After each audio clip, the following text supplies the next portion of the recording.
स्वागत है आपका एनपीएस पॉडकास्ट के नए एपिसोड में। और आज का जो किस्सा है जल्दी से शुरू करते हैं। एक ऐसा खूनी हॉस्टल जो काफी ज्यादा मौतों का कारण बना, लेकिन क्या वो मौतें प्रेत आत्माओं ने की या फिर लालच ने की? आमतौर पर क्या होता है कि जो एजुकेशन डिपार्टमेंट यानी कि एजुकेशन के जो अदारे होते हैं वहां पर सारी अच्छी चीजें सिखाई जाती हैं कि हमें ईमानदारी से काम करना चाहिए, हमें डिसिप्लिन में रहना चाहिए, हमें जो भी संसार के अच्छे काम है उसको फॉलो करना चाहिए और जो बुरे काम हैं उनसे दूरी बरतनी चाहिए। लेकिन क्या ये एजुकेशनल जो अदारे होते हैं खुद इस चीज को फॉलो करते हैं? क्या खुद ये लालच को काबू रखते हैं? क्या खुद ये ऐसी गतिविधियों पर रोकथाम रखते हैं जो गैर कानूनी होती है, लेकिन गैर कानूनी अगर ना भी हो, अनएथिकल होती है? कई ऐसे एजुकेशनल अदारे ऐसा काम नहीं करते। और आज का जो किस्सा है वो कुछ ऐसे ही एजुकेशनल इंस्टीट्यूशन का है जो जिसके लिए पैसा ज्यादा जरूरी था बच्चों की जान से। और उसका जो अंजाम हुआ, उसका कितना भयावह अंजाम हुआ, इसको जल्दी से शुरू करते हैं। और एक ऐसा एजुकेशनल इंस्टीट्यूट था जो बेसिकली महाराष्ट्र के किसी इलाके का है। अब क्या होता है कि वहाँ पर जो स्टूडेंट्स हैं वो एजुकेशनल मतलब कॉलेज है, और वहाँ पर हॉस्टल जो है नया बनाने की ज़रूरत पड़ती है, क्योंकि धीरे-धीरे जो स्टूडेंट की है संख्या बढ़ रही थी और एजुकेशन जो है वो काफ़ी ज़्यादा एजुकेशनल वो डिपार्टमेंट जो है वो काफ़ी ज़्यादा प्रॉफिट में जा रहा था। तो फिर पास वाली ज़मीन को खरीदा जाता है और वहाँ पर खुदाई करनी शुरू कर दी जाती है। लेकिन क्या होता है कि कुछ ही समय के बाद वहाँ पर एक अफ़वाह फैल जाती है, या फिर कह सकते हैं कि अफ़वाह तो नहीं होती, एक खबर फैलती है जो जिसको काफ़ी ज़्यादा कोशिश की जाती है कि वो जितना हो सके कम फैले। क्योंकि जब खुदाई की जाती है तो वहाँ पर काफ़ी ज़्यादा मानव कंकाल निकलते हैं। अब वो मानव कंकाल जो होते हैं कितने साल पुराने होते हैं, उनकी कंडीशन से पता लगाया जा सकता था कि वो कई सैकड़ों साल पुराने थे। वो सामूहिक कब्र थी शायद, क्योंकि उनकी जो हड्डियाँ हैं कुछ इस तरीके से थी कि ऐसा नहीं था कि कब्र दर कब्र कुछ जो कुछ दूरी पर कब्रें थी बिल्कुल एक साथ जुड़े हुए थे। तो ऐसा लग रहा था कि शायद कोई किसी ने डाकुओं ने वो उनको मारकर जो है वो वहाँ पर फेंक कर उनको गाड़ दिया, या कोई जंग में जो लूट-पाट हुई और ऐसा कुछ हुआ होगा। और इसी की वजह से वो जो कंकाल थे वो पुराने तो थे ही, साथ के साथ ही उनकी जो स्थिति थी वो ऐसी थी कि बिल्कुल एक सामूहिक कब्र जैसी लग रही थी। अब आमतौर पे क्या होता है कि फिर मैं वही बात कि जो पढ़े-लिखे लोग हैं या फिर जैसे एजुकेशनल इंस्टीट्यूशन वो था, वो उस चीज़ पर तो करेगा नहीं कि भई यहाँ पर इतनी बुरी हालत में जो है वो इतनी लोगों को दबाया गया मारकर, या हो सकता है ज़िंदा गाड़ दिया हो, तो हमें यहाँ पर ऐसी चीज़ हॉस्टल वगैरह को नहीं बनाना चाहिए। लेकिन लालच के आगे शायद उनके हिसाब से अंधविश्वास छोटा था। उनके हिसाब से तो अंधविश्वास ही था, लेकिन बहुत जल्दी इस चीज़ का पता लगने वाला था कि वो अंधविश्वास था या फिर सच में कुछ ऐसी हरकतें होने वाली थी उस हॉस्टल में जो एजुकेशनल इंस्टीट्यूशन के साथ-साथ उस प्रिंसिपल को या बाकी सारे स्टाफ को भी सोचने के लिए मजबूर कर देती कि ऐसी चीज़ें होती हैं। अब क्या होता है कि वो जब सारा होता है तो उसको हटाया जाता है। जैसा कि मैंने कहा कि वो जो हड्डियाँ थी काफ़ी साल पुरानी थी, 100 साल से भी ज़्यादा शायद वो पुरानी थी, तो ऐसा कुछ ऐसा था नहीं कि वहाँ पर कुछ कार्रवाई हो। कुछ लोगों को ये बात पता थी, लेकिन ये उड़ती-उड़ती खबर थी कि हाँ, ऐसा कुछ हुआ है, कुछ कह रहे थे ऐसा कुछ नहीं हुआ, वो जानवरों की हड्डियाँ थी, कुछ कह रहे थे इंसानों की हड्डियाँ थी, तो कुछ ऐसा गौर किया नहीं किया, क्योंकि वहाँ पर किसी ने कोई परमानेंट रहना था, एक हॉस्टल ही तो बनना था। लेकिन हॉस्टल के अंदर जो स्टूडेंट रह रहे हैं, जो हमारे देश का भविष्य है, उनकी जानों की कोई वैल्यू नहीं है क्या? शायद उस एजुकेशनल इंस्टीट्यूशन की नज़र में नहीं थी। इसीलिए तो उन्होंने हॉस्टल को बनाना शुरू कर दिया, और जैसे ही हॉस्टल बनना शुरू हुआ, वहाँ पर कुछ ऐसी हरकतें होनी शुरू हो गई, कुछ ऐसी वारदातें होनी शुरू हो गई जो साफ-साफ तौर पर इशारा दे रही थी कि भई अभी भी टाइम है। ये जो ज़मीन है इसको ऐसे ही छोड़ दिया जाए, कहीं ऐसा ना हो कि लेने के देने पड़ जाएँ। क्योंकि ज उसारी के दौरान वहाँ पर कुछ मज़दूरों के साथ हादसात हुए, एक आधे मज़दूर की तो मौत भी हो गई। लेकिन अब जो ये बिज़नेस बना चुके हैं एजुकेशनल इंस्टीट्यूशन, इनको क्या लगे किसी की ज़िंदगी मौत से। हॉस्टल को जो बना दिया जाता है, और दीपक जो हैं वो कहते हैं कि बदकिस्मती से मेरी जो मेरा जो रूम था उसी हॉस्टल में आ गया, जो ये नया हॉस्टल बना था। अब जब हॉस्टल को बिल्कुल फर्निश किया गया, पहले तो बच्चे काफ़ी खुश थे कि बिल्कुल नए तरीके का हॉस्टल है। पुराना जो हॉस्टल था वो नई चीज़ तो हर एक को पसंद आती ही आती है। तो ये स्टूडेंट जो थे वो काफ़ी ज़्यादा स्टूडेंट थे, कुछ 300 के आस-पास स्टूडेंट का ये हॉस्टल था। अब कहने का मतलब है कि खचाखच भरा होगा हॉस्टल। अब ऐसा हो कि एक आदमी को आवाज़ सुनाई दे, 2 आदमी को आवाज़ सुनाई दे तो ये समझ में आता है कि शायद उनका वहम है। लेकिन जैसे ही रात होती थी तो वार्डन के समेत, सिक्योरिटी गार्ड्स के समेत कुछ ऐसी अजीब-सी आवाज़ें सुनाई देती थी उस हॉस्टल में, जो सबका दिल कंपकाने के लिए काफ़ी थी। लेकिन कोई करे तो करे क्या? किससे शिकायत करे? प्रिंसिपल से शिकायत करे, कोई मानने के लिए तो तैयार होगा नहीं। जैसे-तैसे करके कुछ दिन तो बीते, लेकिन उसके बाद एक सिलसिला शुरू हुआ। सिलसिला शुरू हुआ उस हॉस्टल में मौतों का। अभी हॉस्टल को बने कुछ महीने ही हुए थे कि हॉस्टल की चौथी मंजिल से एक जो स्टूडेंट है वो छलांग लगा देता है। सबको यही लगता है कि वो सुसाइड था। लेकिन उस छलांग लगाने से पहले कुछ ऐसा उसके साथ हुआ जिसके बारे में बार-बार नोट किया जा रहा था उसके पेरेंट्स को भी, वार्डन को भी, प्रिंसिपल को भी, लेकिन किसी ने भी उस पर विश्वास नहीं किया। अब उसके साथ हो क्या रहा था? उसको ऐसे लगता था कि जैसे कोई उसका पीछा कर रहा है। जब भी वो चलता था उसको ऐसा लगता था कि कोई उसके पीछे-पीछे चल रहा है और जब वो रुकता तो उसके कान के बिल्कुल पास से कुछ ऐसी तेज हवा निकलती जैसे कोई उसके कानों को छू के जा रहा है। कभी उसके कानों में जो है वो व्हिसल की आवाज़ आती, कभी उसको कुछ ऐसा लगता कि उसके कंधे पर कोई हाथ रख रहा है। और तो और जब वो रात को सो रहा होता तो वो शिकायत करता था कि उसके साथ जो लड़का सो रहा होता था, उसके बिल्कुल पास उसको लगता था कि कोई बैठा हुआ है। जो बैठा तो उसके बिल्कुल पास है लेकिन उसको घूर के देख रहा है। ये सारी बातें उसने अपने फ्रेंड को बताई, अपने घरवालों को बताई, हॉस्टल में बताई, मैनेजमेंट को बताई लेकिन कोई भी उसकी बातें ये मानने के लिए तैयार नहीं था। लेकिन ये जो हरकतें हैं वो धीरे-धीरे बाकी स्टूडेंट्स के साथ भी होने लग पड़ी।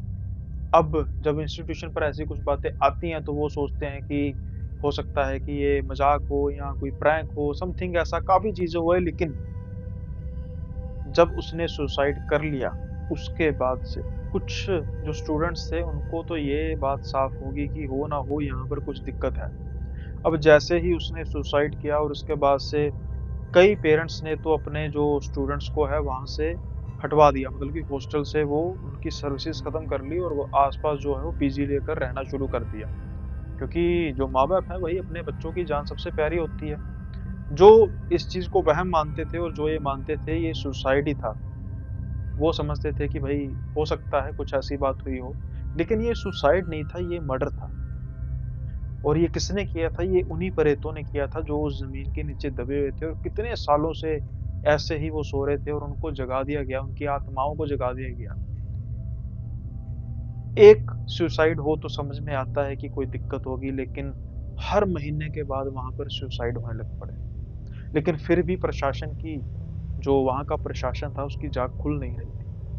धीरे-धीरे करके जो वहाँ के हॉस्टल के स्टूडेंट्स थे, उन्होंने हॉस्टल को छोड़ना शुरू कर दिया और जैसे मैंने कहा कि आम तौर पर 300 स्टूडेंट्स के आस-पास का जो हॉस्टल था, अब वहाँ पर गिनती के 50-60 स्टूडेंट्स ही बचे थे।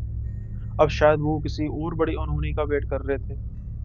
ऐसा ही होता है कि एक बार क्या होता है कि अचानक से वो सारे जो स्टूडेंट्स हैं, वो जल्दी से अपने हॉस्टल के बाहर आते हैं, क्योंकि उनको सबको ये महसूस होता है कि शायद कोई अर्थक्वेक आया है। क्योंकि उनके सामने दीवारें जो हैं वो हिल रही थी, वहाँ पर क्रैक्स पड़ रहे थे, लेकिन वहाँ पर कुछ ऐसा था नहीं। आस-पास का जो इलाका था वो बिल्कुल ठीक था। अगले दिन जब ये सारी चीज़ के बारे में चेक कराया गया, जो वहाँ के आर्किटेक्ट्स को बुला के कि हाँ भई ये एकदम से सारी दीवारों पर जो क्रैक है, वो क्यों पड़ गए? पर जब उन्होंने ध्यान दिया, उन्होंने सारा ज़मीन का वेरवा किया तो उन्होंने कहा कि ये जो हॉस्टल है ये ज़्यादा दिन तक टिक नहीं पाएगा क्योंकि जो नीचे की ज़मीन है पता नहीं कैसे वो धँसते जा रही है और यहाँ पर जो रहना अब सेफ नहीं है। अब इतना सुनने की बात थी तो फाइनली जो वो एजुकेशनल इंस्टीट्यूशन था वहाँ की जो जाग खुली और उन्होंने उस हॉस्टल को अब खाली करवा दिया और कुछ ही समय बाद वो हॉस्टल जो है वो खंडर बन गया और बाद में उसको तुड़वा दिया गया क्योंकि किसी भी समय वो किसी और बड़ी दुर्घटना का कारण बन सकता था। तो ये खूनी हॉस्टल का किस्सा था। आई होप आपको पसंद आया होगा और इससे पहले हम अगले किस्से की ओर बढ़ें, जो एक बड़ा ही अजीब किस्सा है जहाँ पर अ, एक आदमी जो मरता है और बाद में उसकी इच्छा होती है, वो पूरी होती है लेकिन उसके मरने के बाद। क्या होती है? इससे पहले आप अपना फ़र्ज़ जो है वो उसको पूरा कर दीजिए। यानी कि वीडियो पसंद आई है लाइक कर दीजिए, कैसे लगी स्टोरी कमेंट बॉक्स में बताइए और इसके साथ-साथ सब्सक्राइब कर दीजिए जो न्यू व्यूअर्स हैं और चैनल की बेल आइकॉन ज़रूर उसको प्रेस कीजिए ताकि आपको आने वाले वीडियोज़ के नोटिफ़िकेशंस मिल सकें। बात है मध्य प्रदेश की और जगह है महाकाल की। अब जो संजीव कुमार हैं उनका महाकाल के मंदिर के आस-पास एक मिठाइयों की दुकान की शॉप थी और जैसा कि मैंने कहा कि महाकाल का मंदिर और मिठाइयों की दुकान यानी कि कॉम्बिनेशन क्या बनता है कि सुबह-सुबह इनको अपनी दुकान पर जाना पड़ता था क्योंकि सुबह-सुबह ही जो भक्तों की है वो भीड़ लग जाती थी। अब क्या होता है कि ये किसी दिन ये किसी काम से गए होते हैं और जैसा कि आपको पता है कि आमतौर पे हलवाई जो होते हैं वो 1 दिन पहले जो सामान की तैयारी कर लेते हैं या बिल्कुल सुबह-सुबह आके करते हैं। इनके पास कुछ ऐसा होता है कि समय की कमी के कारण ये जो अपना सामान है वो तैयार नहीं कर पाते और ये सोचते हैं कि मैं ऐसा करूँगा मैं रात को 1-2 बजे जो है वो अपनी दुकान पर आऊँगा और अपना जो सामान है वो तैयार करना शुरू कर दूँगा क्योंकि अमूमन 4 बजे के आस-पास जो है वो यात्रियों की, भक्तों की जो है वो भीड़ लगने लग पड़ती है और अगर मेरा सामान तैयार ना हुआ तो वो दूसरी दुकान से ले लेंगे। अब क्या हो रहा था कि ये अपने रास्ते पर जा रहे थे बाइक से। जैसे ही ये मंदिर की तरफ या उस परिसर की तरफ जाना शुरू करते हैं, जो इनके घर से कुछ 7-8 किलोमीटर दूर था, रास्ते में उनको एक इंसान दिखाई देता है, जो उनसे लिफ्ट माँग रहा था। अब जब उसके पास जाते हैं, तो बाइक रोकते हैं, तो उसके जो माथे से थोड़ा-सा खून जो है, वो लगा हुआ था और कपड़े कुछ मैले-मैले से लग रहे थे। अब ये पूछते हैं कि, "भाई साहब क्या हुआ, ठीक-ठाक है?" वो कहते हैं, "नहीं, मेरा एक्सीडेंट हो गया, मैंने तो महाकाल के मंदिर जाना था, तो आप ऐसा करें, मुझे महाकाल के मंदिर छोड़ सकते हैं?" तो वो कहते हैं कि, "भाई साहब, आपको पहले मंदिर की नहीं, पहले आपको हॉस्पिटल की ज़रूरत है।" तो वो भाई कहते हैं कि, "नहीं, मैं हॉस्पिटल नहीं जाना चाहता, मैं बिल्कुल ठीक हूँ, बस मेरी एक इच्छा है कि मैं महाकाल के दर्शन करना चाहता हूँ।" अब ये कहते हैं कि आप मैं भी महाकाल के मंदिर ही जा रहा हूँ, मेरी वहाँ पर दुकान है, तो फिर भी आप अगर चाहें तो मैं आपको पहले हॉस्पिटल ले जाता हूँ, वहाँ पर आपकी जो ये खून निकल रहा है तो पट्टी-पुट्टी वो जो कर देंगे और जो भी आपके कपड़े वगैरह गंदे हैं, साफ-सफाई करा देते हैं। तो कहते हैं, "नहीं ऐसा नहीं है, मैंने महाकाल के मंदिर ही जाना है, अगर आप लेके जा सकते हैं ठीक है, नहीं तो मैं किसी और के साथ चले जाऊँगा।" अब ये सुनते हैं तो उनको लगता है कि भई एक आदमी की इच्छा है, वो कितना तड़प रहा होगा जाने के लिए महाकाल के मंदिर, तो मैं ले सकता हूँ, ये पुण्य मेरे लिखे। शायद ये उनके लिए पुण्य ही था और अब वो उसको बाइक पर बिठाते हैं। अब जैसे ही उसको बाइक पर बिठाते हैं, अब उनको एक्स्ट्रा ऑर्डिनरी जो है वेट महसूस होता है। आम तौर पे वो इंसान दुबला-पतला था, उसका वेट होना चाहिए कुछ 65-70 किलो के आस-पास। लेकिन ऐसा लग रहा था कि उस पर जो स्कूटर पर या उस मोटरसाइकिल पर कम से कम 2 लोग बैठ गए। दुगना वज़न उन्हें महसूस हो रहा था लेकिन उन्हें लगा कि शायद कुछ लोग होते हैं वो देखने में तो दुबले-पतले लगते हैं लेकिन वो होते काफ़ी हेवी हैं। अब जैसे-जैसे ये चलते जा रहे थे तो ये बात करने की कोशिश कर रहे थे कि कैसे आपकी जो है वो एक्सीडेंट हुआ, क्या हुआ? तो वो आदमी जो है कुछ ज़्यादा बातें कर नहीं रहा था। और जैसे ही मंदिर के पास पहुँचते जा रहे थे, उस आदमी से कुछ गुर्राने की आवाज़ें आ रही थी और ये समझ रहे थे कि शायद उसको ठंड लग रही है, सुबह के समय कई बार हल्की-फुल्की ठंड होती है। तो ये कहते भी हैं कि भई अगर ठंड लग रही है तो रुक जाएँ, तो वो कहता है नहीं, नहीं बस मुझे मंदिर जाना है। अब ये मंदिर के परिसर के पास जो है वो बाइक को खड़ा करते हैं और कहते हैं कि भई अभी तो आपके जाने का फ़ायदा है नहीं क्योंकि मंदिर के कपाट खुले नहीं होंगे और अगर आप चाहें तो मैं आपको फर्स्ट एड दिलवा दूँ। तो वो कहता है कि मुझे ज़रूरत नहीं है और मेरे लिए मायने नहीं रखता है कि मंदिर के कपाट खुले हैं या नहीं खुले। मैं दर्शन करके चला जाऊँगा। अब इनको काफ़ी अजीब लगता है और सोचते हैं कि भई दिमाग-विमूग तो है इस आदमी का खराब। लेकिन फिर भी ये कहते हैं कि भई अब मैंने पहुँचा दिया, अब ये जाने और महाकाल जाने। ये जो आदमी है, इनके सामने मंदिर की तरफ जाना शुरू कर देता है। ये अपनी घड़ी देखते हैं और घड़ी के टाइम को देख के जैसे ही ऊपर देखते हैं, सामने कोई नहीं होता। बड़े हैरान परेशान होते हैं क्योंकि कोई मोड़ वगैरह भी नहीं था वहाँ पर, बिल्कुल सामने था। अंधेरा था लेकिन इतना भी नहीं था कि आँखों के सामने ही कोई इंसान गायब हो जाए। इनको काफ़ी अजीब लगता है लेकिन ये फिर भी कहते हैं कि भई अब होगा, पता चला गया होगा, मैंने ध्यान नहीं दिया, हो सकता है मैंने घड़ी की तरफ देखा, मुझे मैंने सोचा कि 1-2 सेकंड मैंने देख के ऊपर कर लिया, लेकिन कई बार होता है ना कि हम एग्ज़ाम्पल के तौर पे मोबाइल देख रहे होते हैं, तो घड़ी की सुई की तरफ देख के कोई ख़्याल आ गया होगा और कुछ भी उसके दिमाग में आ गया कि भई समय लग गया होगा और आदमी इधर-उधर हो गया होगा। लेकिन उनका शक बिल्कुल ठीक था क्योंकि वो आदमी इधर-उधर हुआ नहीं था। अब इस चीज़ का जो पता कैसे लगता है कि वो कौन था? क्या वो इंसान था? क्या वो प्रेत था? वो था कौन? अगले दिन ये अपना जो काम वगैरह शुरू करते हैं, समय पर अपना काम जो है वो पूरा करते हैं और सुबह-सुबह अखबार आती है। अब अखबार में जो लोकल पेज होता है वहाँ पर खबर लगी है कि दोपहर के समय में रास्ते में एक आदमी को टक्कर मार दी गई और उस आदमी की मौत हो गई और वो यात्री था जो महाकाल के दर्शन के लिए आ रहा था और उसकी फ़ोटो जो थी वो हूबहू उसी आदमी से मिलती थी जो लिफ्ट लेकर इनके साथ आया था और इनकी आँखों के सामने गायब हो गया। इनकी जो सिट्टी-पिट्टी देखकर गुल हो जाती है। अब आप सोचेंगे कि भई इनको पता कैसे नहीं लगा कि कोई आदमी मरा है? जैसे मैंने कहा कि वो किसी काम से बाहर गए हुए थे, अपने शहर से और इसलिए तो वो देरी से पहुँचे थे और वो चाह रहे थे कि मैं सुबह-सुबह अपना जो काम है शुरू कर दूँ, ताकि जब तक भगत आएँगे, संगत आएगी तो मैं अपना प्रिपेयर कर लूँगा मिठाई वगैरह। तो उनको तो पता था ही नहीं कि इस रास्ते में कोई ऐसी मौत हुई है।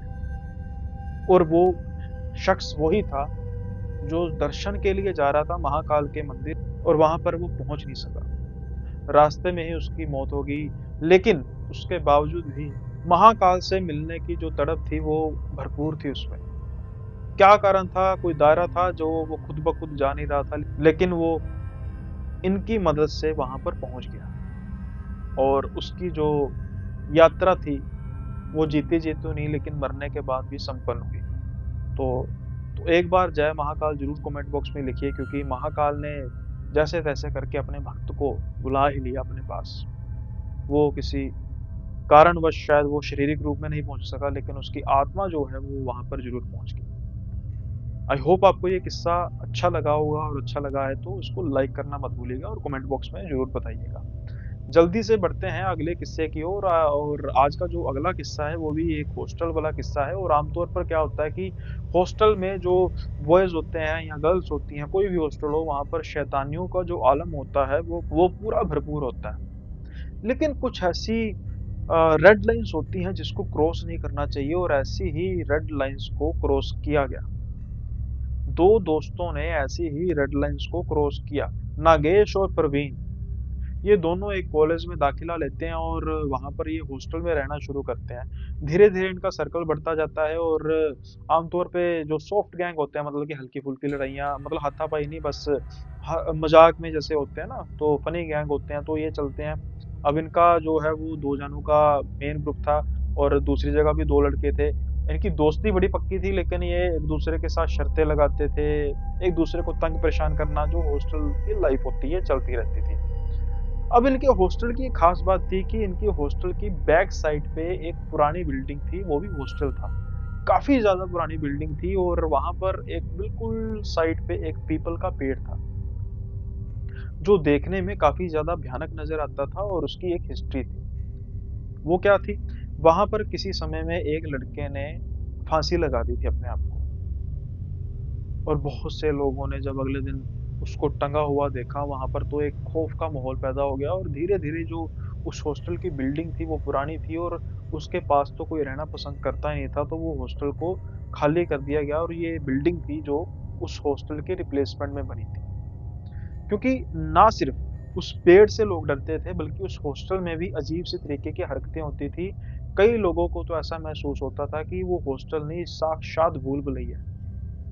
रात के समय में अगर कोई हॉस्टल में चलता-फिरता था, तो वो रास्ते भूल जाता था।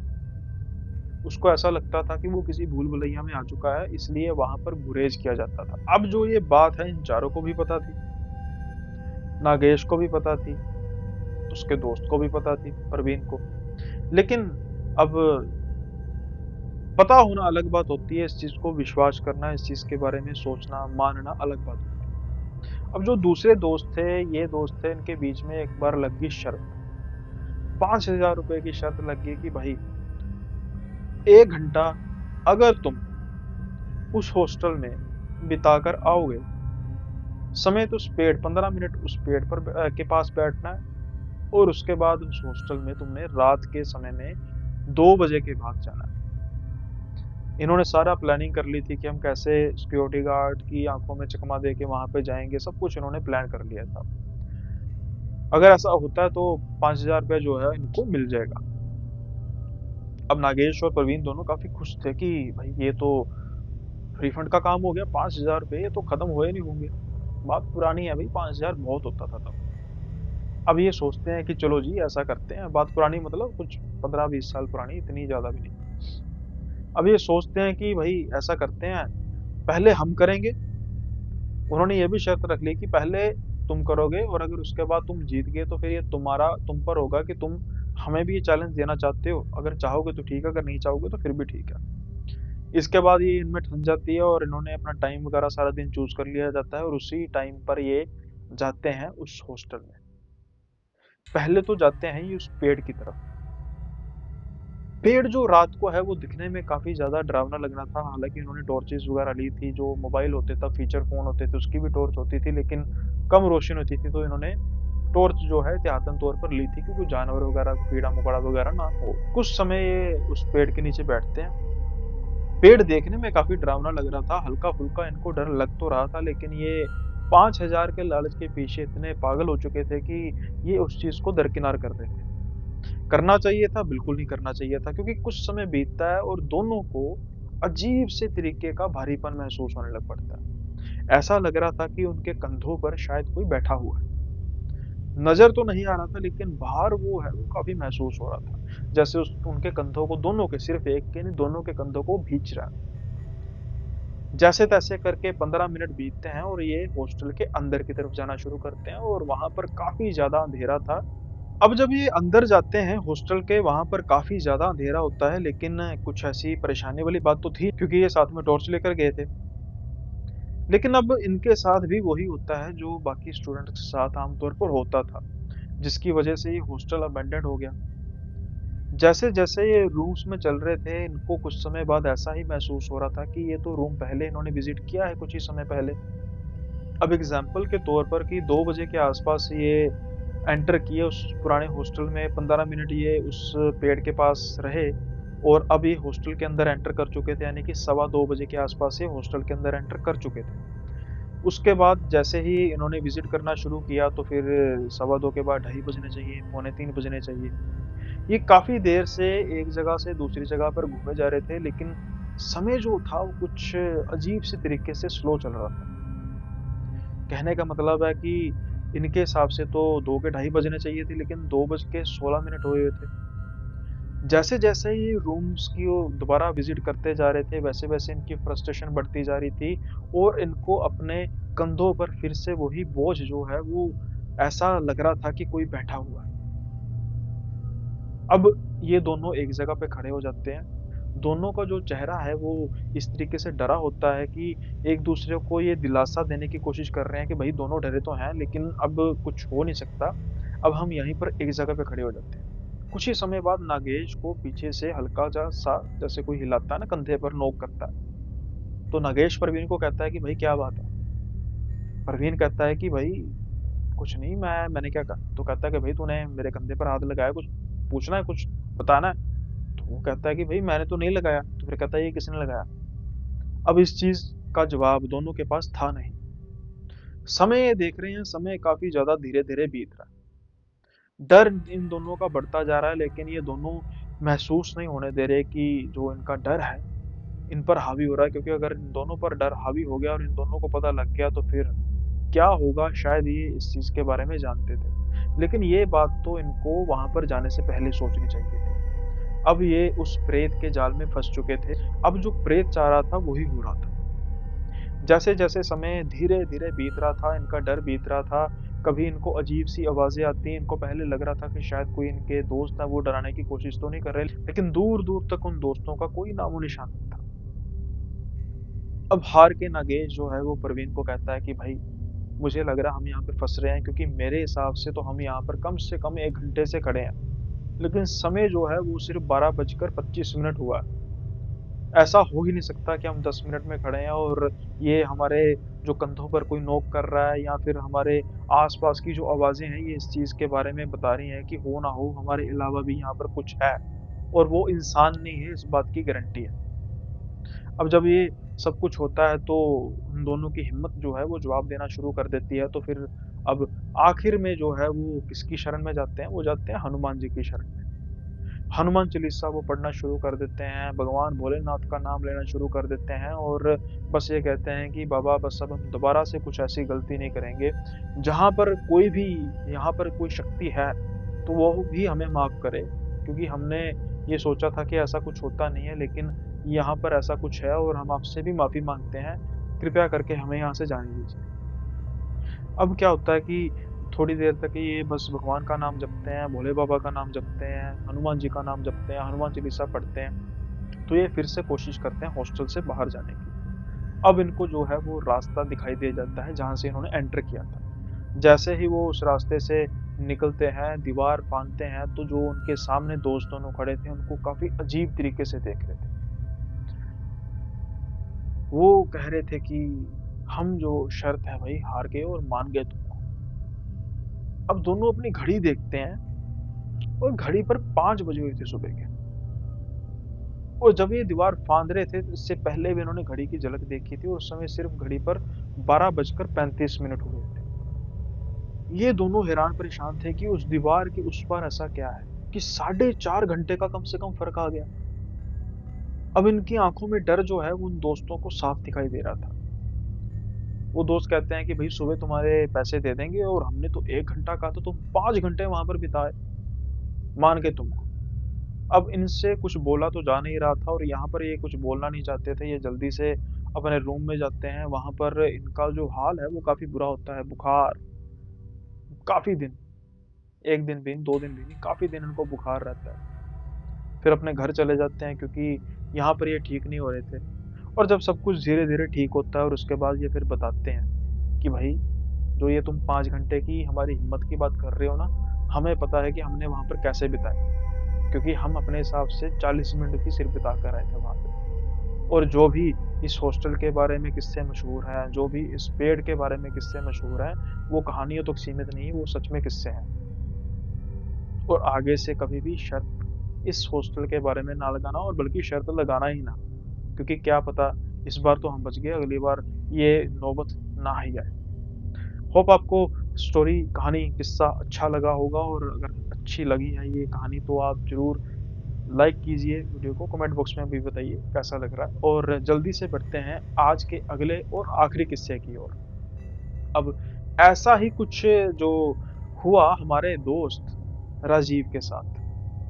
राजीव बेसिकली चेन स्मोकर है या थे, क्योंकि इस हादसे के बाद उन्होंने कभी स्मोकिंग की नहीं।